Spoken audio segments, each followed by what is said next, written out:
પ્રજાસત્તાક પખવાડા અંતર્ગત આજનો સુવિચાર. India is the cradle of the human race, the birthplace of human speech, the mother of history, the grandmother of legend, the great grandmother of tradition. It means Bharat એ માનવ જાતિનું પાવનઘર છે, માનવીય ભાષાનું જન્મસ્થાન છે, ઇતિહાસની માતા છે, દંતકથાઓની દાદી છે અને પરંપરાની પરદાદી છે. Mark Twain. Thank you. અહીં ઉપસ્થિત સર્વને મારા નમસ્કાર. પ્રજાસત્તાક પખવાડિયા અંતર્ગત આજનો સુવિચાર. Patriotic codes, poems and slogans are only the source of inspiration, but the true patriotism is expressed by the good deeds of the people for the country. It means દેશભક્તિના વિચારો, કવિતાઓ અને સૂત્ર માત્ર પ્રેરણાના સ્ત્રોત છે, પરંતુ સત્ય દેશભક્તિ એ લોકો દ્વારા દેશ માટે કરવામાં આવતા સારા કાર્યોમાં પ્રગટ થાય છે. ધન્યવાદ. મારા નમસ્કાર.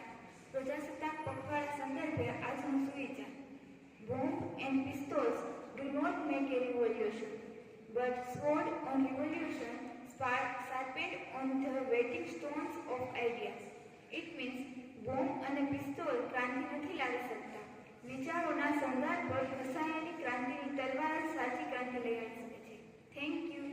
पखवाड़िया अंतर्गत आज सुविचार. मेरे जज्बातों से इस कदर वाकिफ है मेरी कलम, मैं इश्क भी लिखना चाहूँ तो भी इनकलाब लिख जाता. Bhagat Singh. Thank you.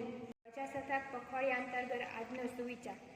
A true patriot is a person who deeply believes in the unity and integrity of India. It means એક સાચો દેશભક્ત એ છે કે જે ભારતની એકતા અને અખંડિતતામાં વિશ્વાસ કરે.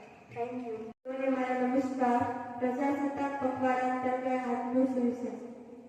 When the real history of India will unearth, it will be proved that, as in matters of religion, so in fine arts, India is the private guru of the world.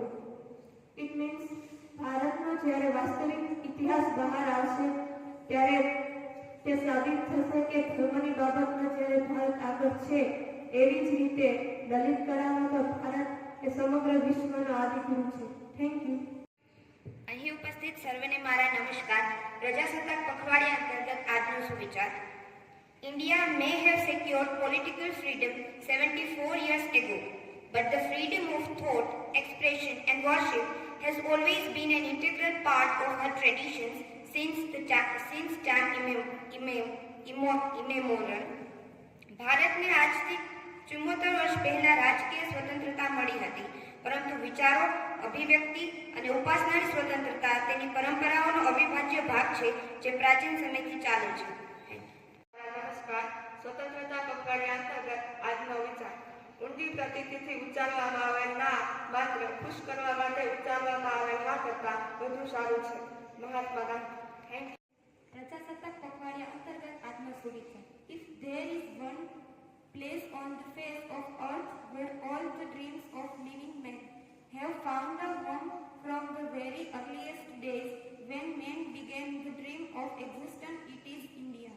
જો પૃથ્વીના ચહેરા પર કોઈ એવી જગ્યા છે જ્યાં જીવતા માણસોના તમામ સપનાઓને ઘર મળી ગયું છે, જ્યારે માણસને અસ્તિત્વનું સ્વપ્ન શરૂ કર્યું હતું, તો તે ભારત છે. Thank you. પ્રજાસત્તાક પખવાડિયા અંતર્ગત આજનો સુવિચાર. Every citizen of India must remember that he is an Indian and he has every right in this country, but with certain duties. It means ભારતના દરેક નાગરિકને યાદ રહેવું જોઈએ કે તે ભારતીય છે અને તેને આ દેશમાં દરેક અધિકાર છે, પણ ચોક્કસ ફરજો સાથે.